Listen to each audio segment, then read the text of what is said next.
Alhamdulillahirabbil alamin. Wa bihi nasta'inu 'ala umuri dunya waddin. Assalatu wassalamu 'ala asyrofil anbiya'i wal mursalin sayyidina wa maulana Muhammadin amma ba'du. Yang saya hormati Ibu Kepala Desa Bumi Mulya, dan yang saya hormati tim kesehatan dari Puskesmas Bukit Mulia, dan yang saya hormati juga kader-kader Posyandu, Posyandu, dan yang tidak lupa pula adik-adik kami perwakilan dari SPS dan ibu-ibu peserta Posyandu yang insya Allah dirahmati oleh Allah Subhanahu Wa Taala. Pertama dan paling utama, marilah kita panjatkan puji syukur kita kehadirat Allah Subhanahu Wa Taala, karena berkat rahmatnya kepada kita semua, kita bisa menjalankan rutinitas kita dalam keadaan sehat walafiat tanpa ada halangan suatu apapun. Salawat beserta salam semoga tetap tercurahkan kepada junjungan kita Nabi besar Nabi Allah Muhammad Sallallahu Alaihi Wasallam yang selalu kita nanti-nantikan syafaatnya di hari yaumil kiamah nanti.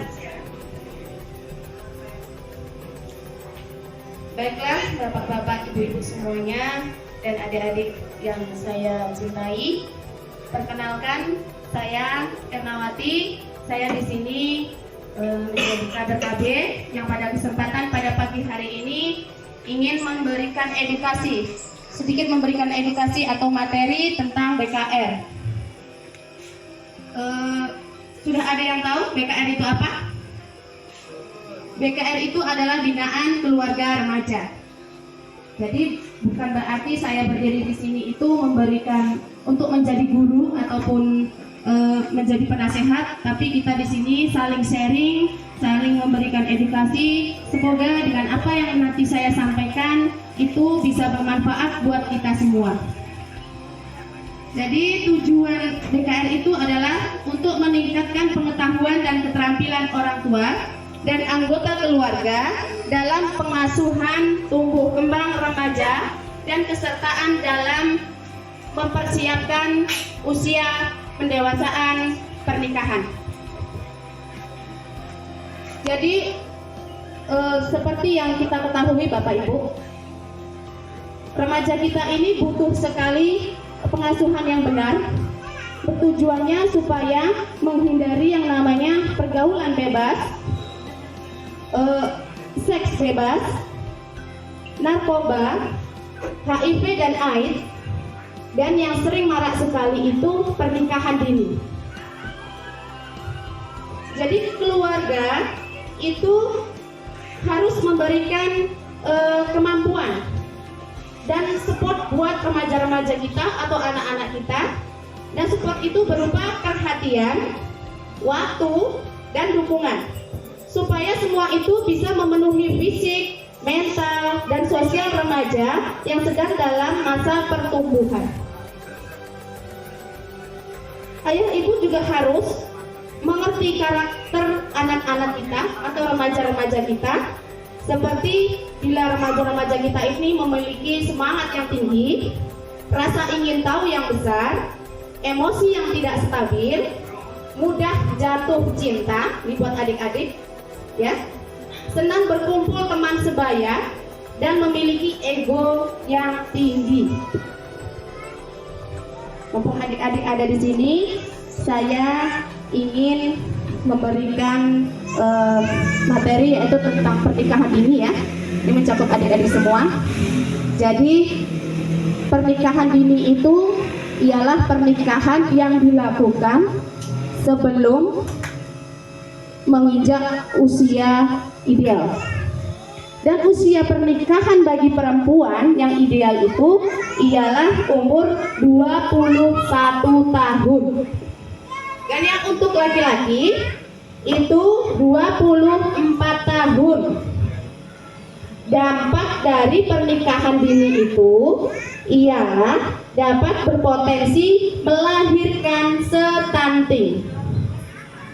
Stunting itu apa?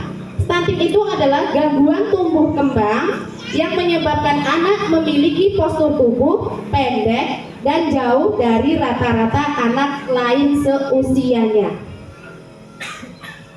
Dan yang kedua, berpotensi mengalami robek pada mulut rahim sehingga mengalami pendarahan. Jadi buat adik-adik yang perempuan, jadi harus mempunyai target untuk menikah, harus memiliki target umur untuk menikah. Jadi target umur menikah untuk perempuan tadi berapa? 21. Untuk laki-lakinya?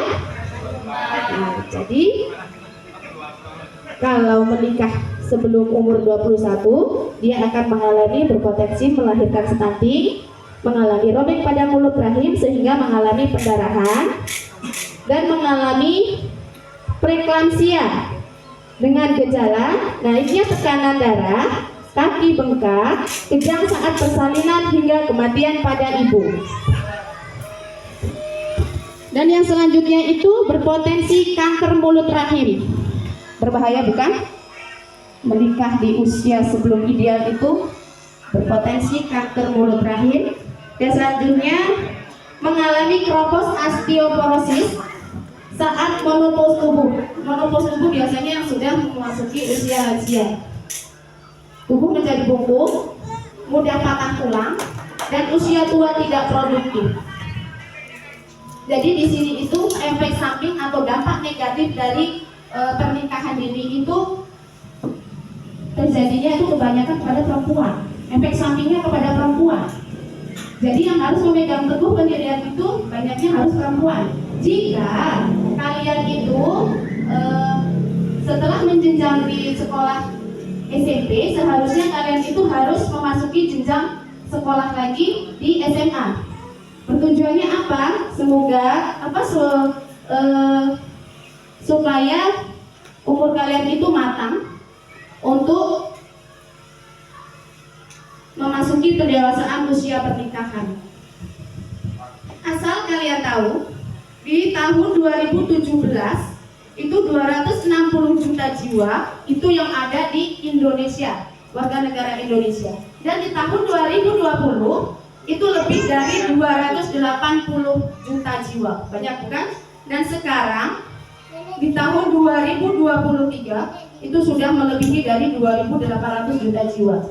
Dan Indonesia itu sangat mengejutkan sekali. Indonesia mendapat predikat yang kedua untuk pernikahan dini se-Asia Tenggara. Coba dibayangkan. Jadi buat muda-muda ini, kalian itu generasi muda, jadi harus menjadi remaja yang berkualitas, remaja yang sangat diidolakan kedua orang tuanya, remaja yang bisa membanggakan kedua orang tuanya, dan remaja yang bisa membuat harum negara Indonesia. Setuju? Setuju. Jadi kasus pernikahan dini di tahun 2023 itu memasuki 386 kasus pernikahan dini.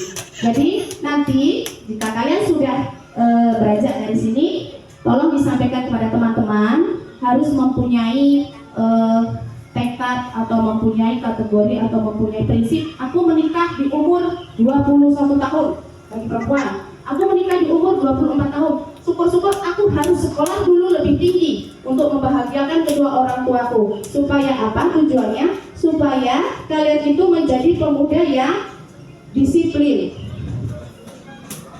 terus kreatif, terus pemuda yang mempunyai kasih sayang terhadap sesama, pemuda yang menjaga selalu kebersihannya, pemuda yang mempunyai sifat sopan santun, dan yang terutama dan yang paling utama adalah remaja atau pemuda yang mempunyai keimanan dan ketakwaan.